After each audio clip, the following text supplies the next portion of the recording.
Kinshasa na biso, réalité ya banaki, réalité ya banaki, réalité ya banaki no. Buyukite, bukuyoka kaka. Kinshasa na biso, kin eleki partout. KNB, Kinshasa na biso, kin eleki partout. Kinshasa eleki partout. Mikolo nezabino, pardon. Jima sala yolo karatarate. Ya on a bien yo. Jima mukende. Oumela. KNB, kin eleki partout.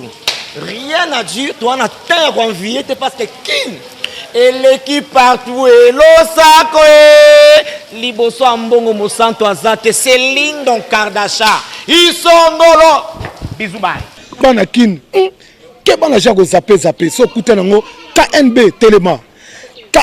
Telema qui chasse eleki partout Jimmy Mukendi Oumela KNB ko zape te so kuta nango check ovandi. Mokolo malamu na balandi nyonso ya magazine Kinshasa na biso o emesana toujours ko informer bino. Ngolé mobimba que to landi na ba réseaux sociaux que bato bazolo ba internet o kata malobi. Na nina ebisa bino que biso toza gouvernement responsable. Liberté d'expression na bino. Eza ba valeur biso tozo ndima. O to bundela pe. Donc boyeba que lobby internet o kata maté. Vous avez internet tous les jours, tu dis que vous avez passé période de à passer parce que vous avez confiné dans Bandaku et que ça la matam côté que tu bloqué bino, tu bloqué internet parce que tu dis que vous avez droit à la communication et puis peuple les appels ont droit de poser des questions dans les auxiliaires de santé pour bailler dans nini tu ça là chaque jour afin que tu lutter la maladie. Bolanda baza la spécialiste il y a beaucoup sur les réseaux sociaux. Bolanda la chaîne nationale, Bolanda la chaîne de télévision Moussousou pour la cause information sûre. Boza la distraité. Tata Mokonzi Mboka na ba spécialiste nyonso na ba conseil bazope ça par rapport à maladie oyo. Tous à la distraité, tout poser des gestes wana pour tout lutter contre maladie wana.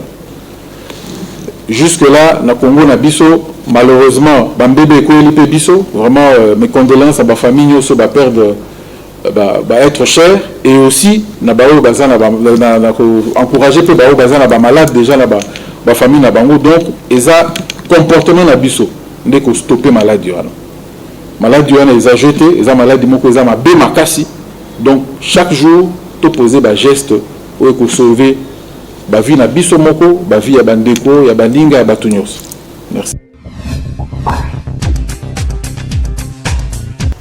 Après adresse naïe na population sur ba mesure au ba kondi bazwaki le 18 mars 2020 dernier, lobby mardi 24 mars 2020, président Félix Tshisekedi a zaki ba décision mususu na cadre kaka ya lutter contre l'épidémie à coronavirus.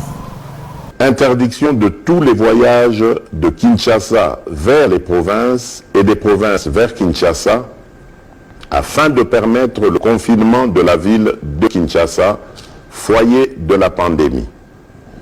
Ceci implique l'interdiction de tous les vols des passagers dans les deux sens, Kinshasa province, à l'exception des avions transportant du fret et dont les équipages seront soumis à un contrôle d'usage strict au départ comme à l'arrivée. L'interdiction de tous les mouvements migratoires par le transport en commun, des bus, camions et autres véhicules de l'intérieur vers Kinshasa et de Kinshasa vers l'intérieur. Des barrières doivent être érigées par les gouverneurs et les équipages devront se soumettre au contrôle de rigueur en matière de coronavirus. L'interdiction de tous les transports fluviaux des passagers de Kinshasa vers les provinces et vice-versa. Seuls les bateaux et les embarcations transportant les marchandises avec équipage et convoyeurs seront autorisés. La fermeture de toutes les frontières du pays aux passagers et à toute personne, sauf pour les camions, navires et avions cargo avec fret. l'obligation pour le gouverneur de la ville-province de Kinshasa d'instruire tous les bourgmestres de chaque commune de la ville d'éviter tout attroupement et de placer plusieurs points de lavage des mains avec désinfectant ou savon, surtout dans des agglomérations à grande affluence où le manque d'eau et d'électricité est quasi permanent. Ici, j'instruis le gouvernement de trouver les moyens de ravitailler ces quartiers pour assurer l'hygiène. En même temps, il faudra multiplier les points de lavage des mains à l'aéroport international de Ndjili et appuyer les équipes de la RVA et de la DGM pour que nul n'échappe au contrôle d'hygiène. Mise en place d'un service minimum au sein du gouvernement et des institutions pour pallier au confinement à leur domicile des autres agents de l'État. Chers compatriotes, alors que des pays tentent de trouver une solution dans l'utilisation de la chloroquine pour combattre le coronavirus, l'usine pharmaceutique Pharmakina, installée à Bukavu, dans le sud Kivu, a rendu public un communiqué en solidarité relatif à la possibilité pour elle de produire des comprimés et des injectables de l'hydroxychloroquine. Même si tous les scientifiques n'ont pas encore marqué leur unanimité, la task force que je dirige devra, ensemble avec la commission de pilotage, réfléchir sans délai sur les contours de l'opportunité d'une pareille démarche susceptible à pouvoir contribuer à endiguer le coronavirus. La population va réagir par rapport à un message à chef de l'État sur l'état d'urgence au Alobaki Lobby. Héritier Lukoji Azala Kiwana. Ça, mes mesures moko salutaires. Ils allaient très bien parce que ils allaient protéger Bomoi Yabatu. Parce que l'équipe la vie ils allaient maladie basakana kana yangote. Vous allez comprendre. N'a pas de prix. Pour la maladie, il faut que nous ayons une solution, surtout pour nous protéger le corps humain. Même à un être humain à Pamba, c'est nécessaire. Il suffit que nous ayons un écoute. Donc, nous avons un conseil. Il faut que ce soit au-delà de 1 mètre 30. Et puis, il faut que ce soit à tout moment.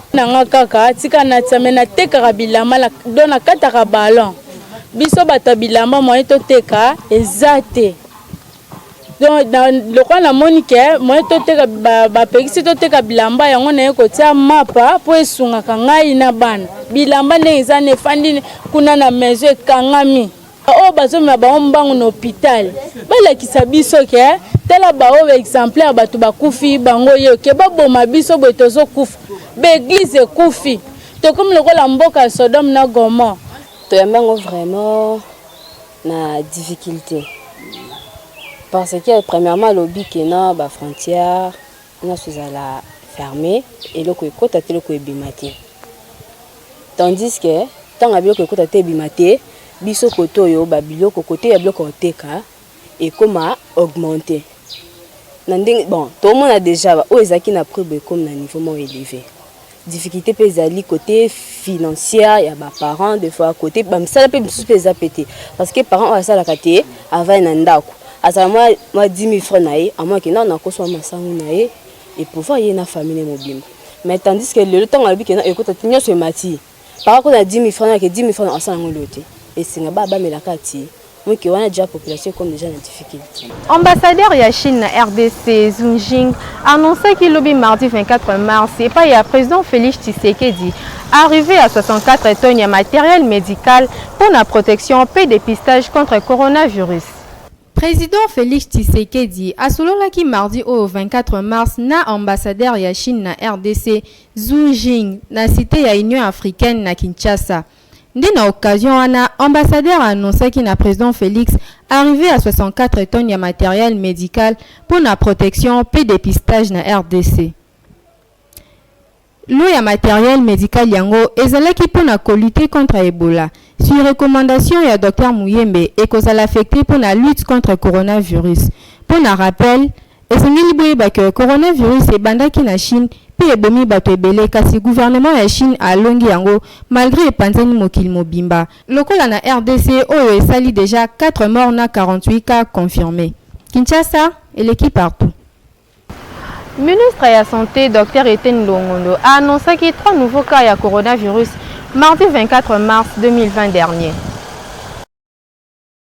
Coronavirus, maladie oyo ezali ko déranger mokili mobimba depuis ekotaki na Kinshasa, bakonzi balalite bazali ko travailler butu pe moi pona ko luka ndenge nini ya ko faire face na maladie oyo.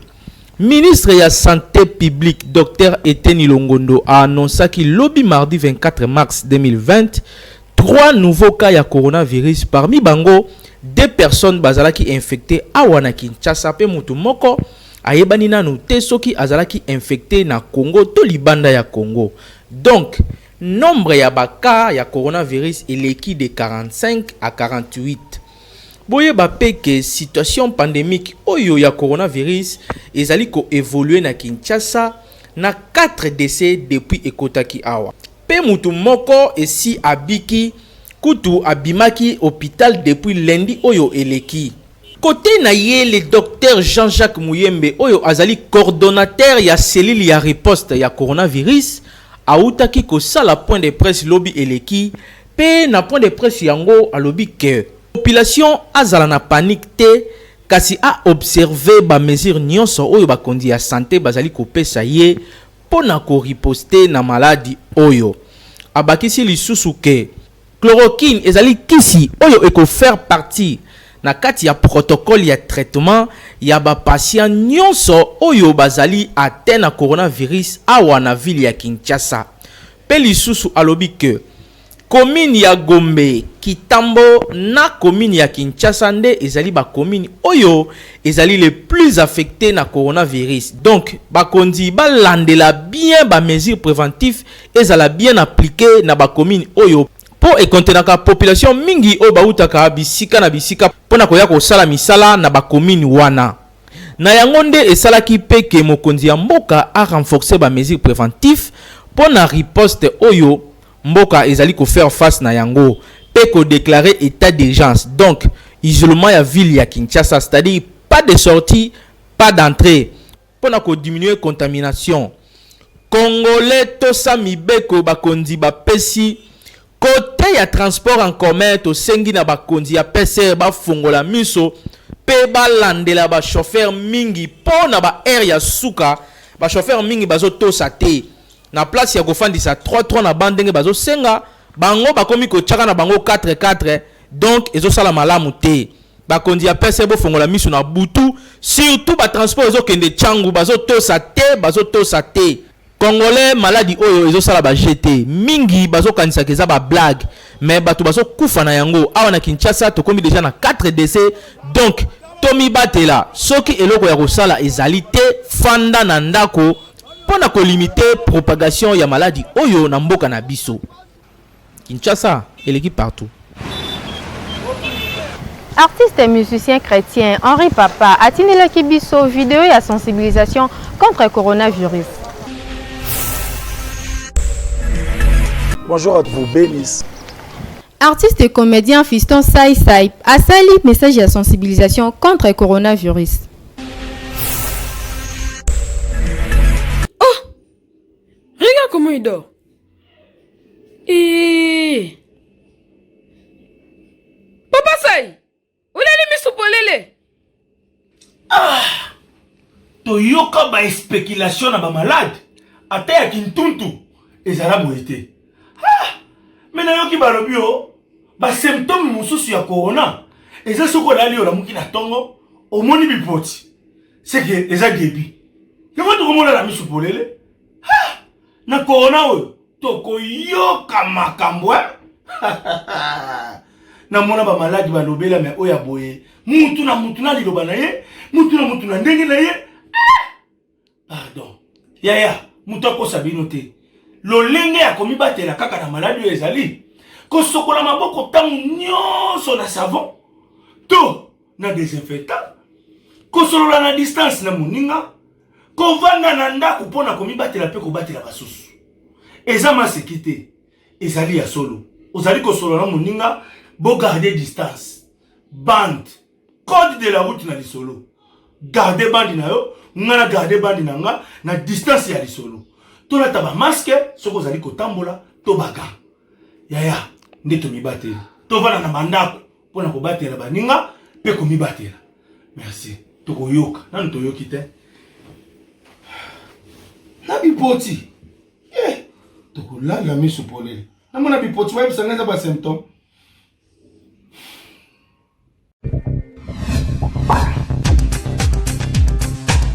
Beltexco azo continuer toujours kosala ba produit na ye ya sika po na bana Congo.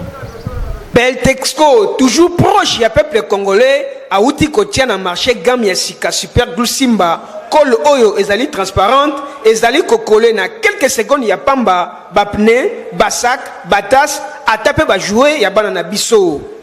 Super glue Simba et résistaka na ba température extrême okoki pe ko utiliser yango pona ko bamba ba sapato.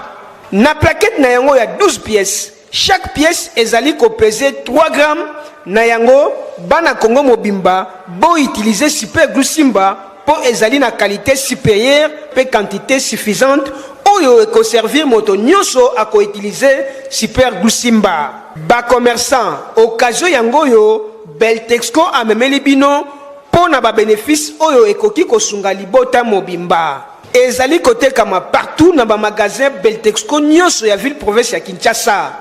Somba plaquette verticale pe plaquette horizontale ya col super glue Simba okozala desi ata soki mokete.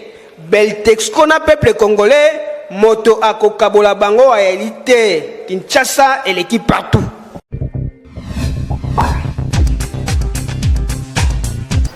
Mauvaise haleine tope munoko solo ezo déranger makasi surtout na transport en commun.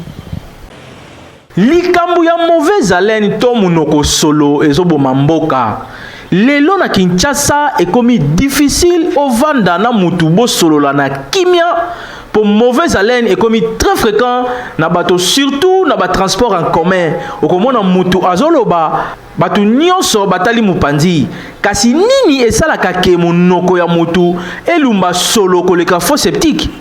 Est-ce que ezali ko boya ko brosser régulièrement ezalaka pe maladi na bato misusu eza maladi kasi na bato misusu kozanga ko brosser mino yango pona ko combattre yango ko brosser mino tongo nyonso midi nyonso poko nyonso pe na dentifrice estomac ozala infecté et dégager solo wana na munoko ça nécessite indigénothérapie médicinale brosser régulièrement la bouche avec dentifrice puis se laver complètement le corps chaque jour kolembate brosse c'est 100 francs, dentifrice c'est 300, dans 500, au sommet santé mobimba. La santé c'est primordial. Monoko solo to bengi mauvaise haleine, batu mususu babota magana yango ezalaka maladie o eza traitable. Ceux qui okutani na munganga na chirurgien dentiste, to okutani na généraliste, médecin généraliste, ako traiter yo, ako komela ba kisi pe akolandela yango ekosila.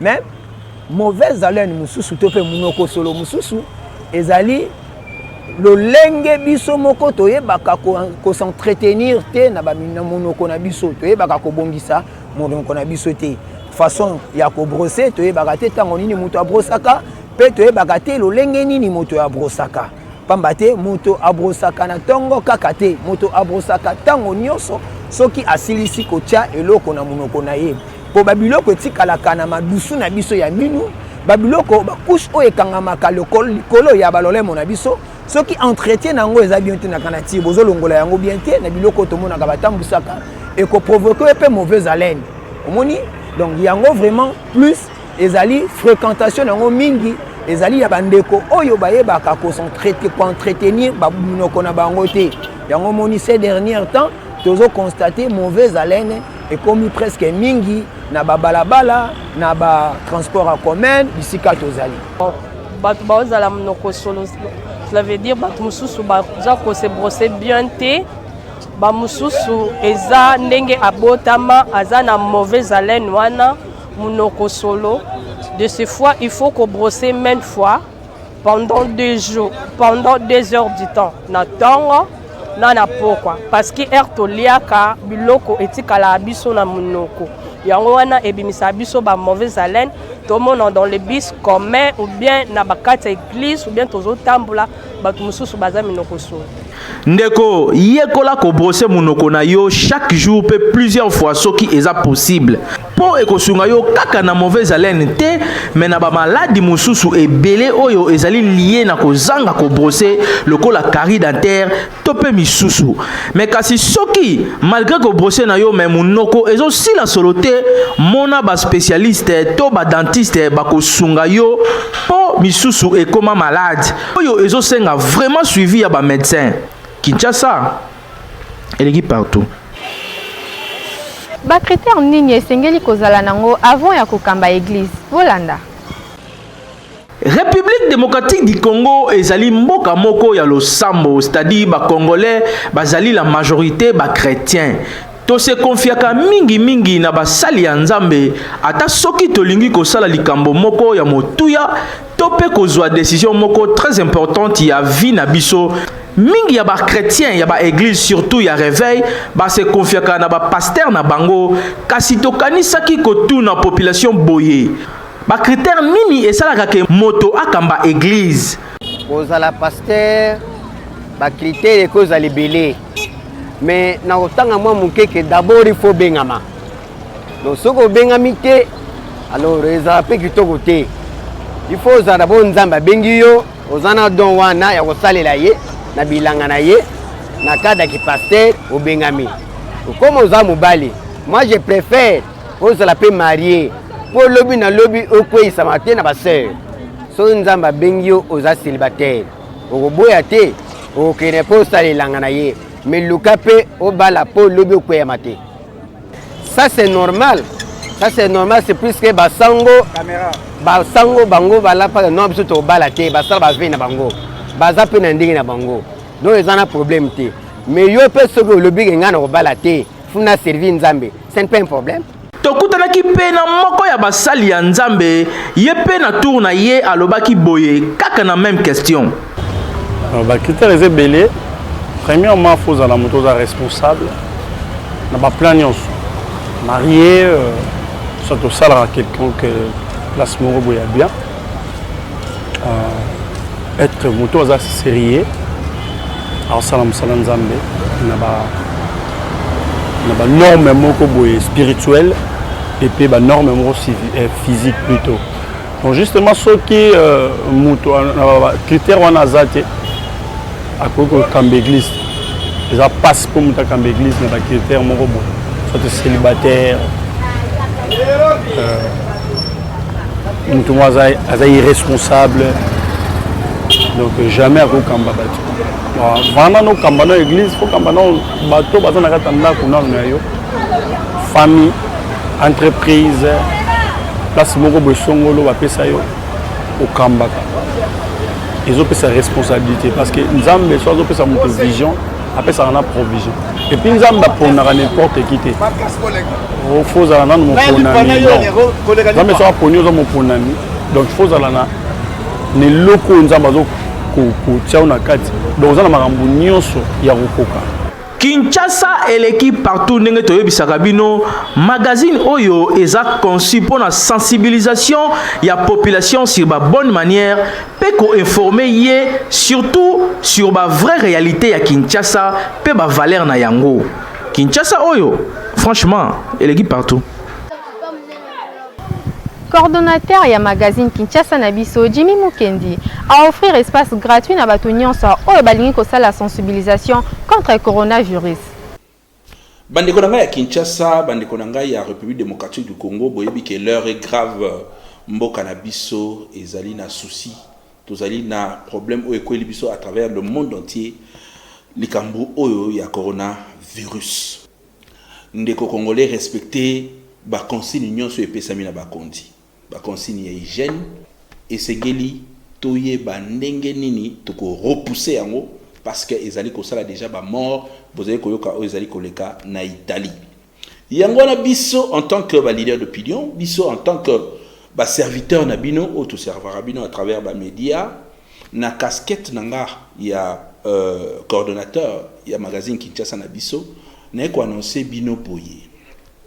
bato nyonso to pe ba autorité nyonso oyo bazali na message lié na coronavirus pour la sensibilisation, c'est-à-dire bozala une association, bozala structure, bozala individu, message na yo oyo ezali ko kende na sens ya ko sensibiliser bandeko, na sens ya ko appuyer riposte oyo tozali ko sala awa na magazine na bino KNB ekoleka gratuitement.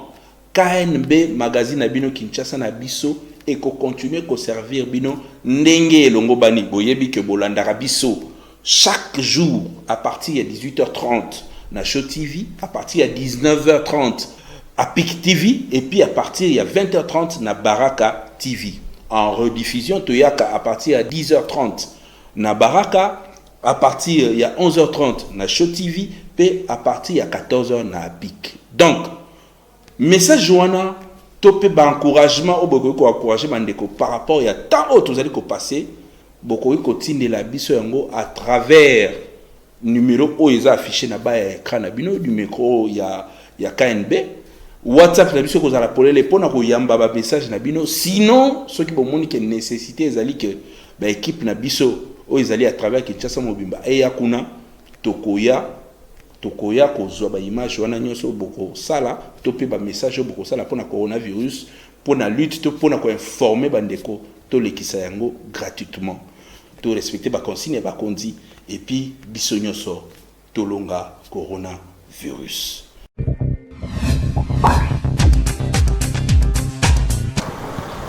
Papa la maman soki babundi est-ce que bana il faut bakota makambo wana bolanda réponse na micro ya Hervé Zaka.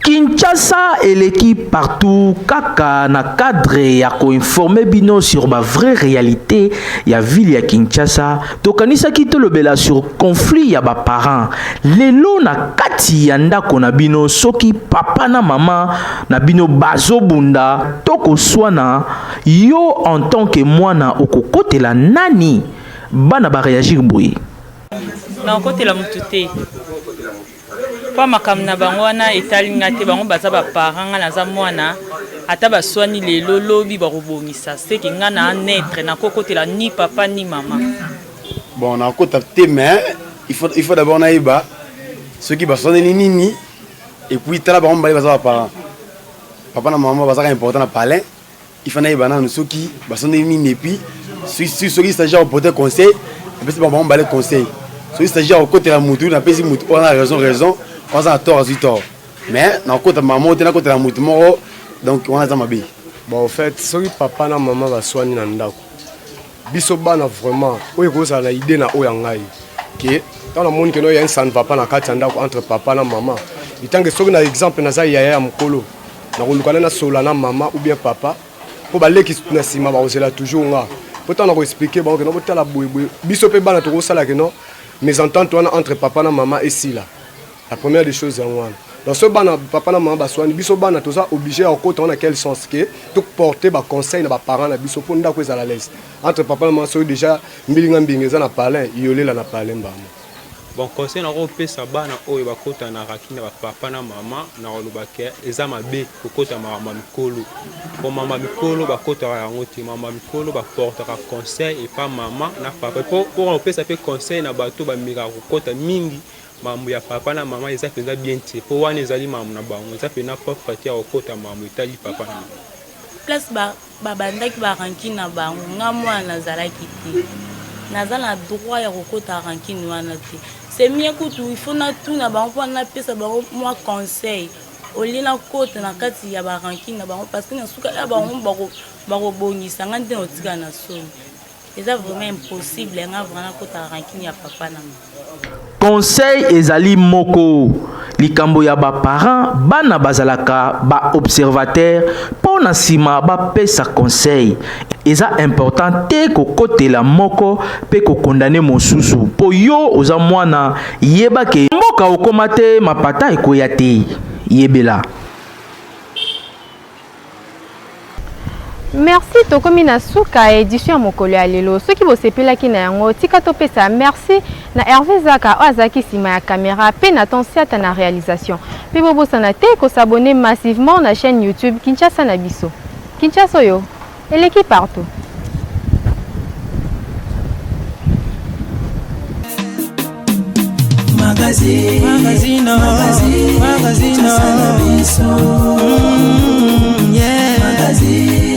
Magazine Kinshasa na biso réalité ya banaki réalité ya banaki réalité ya banaki no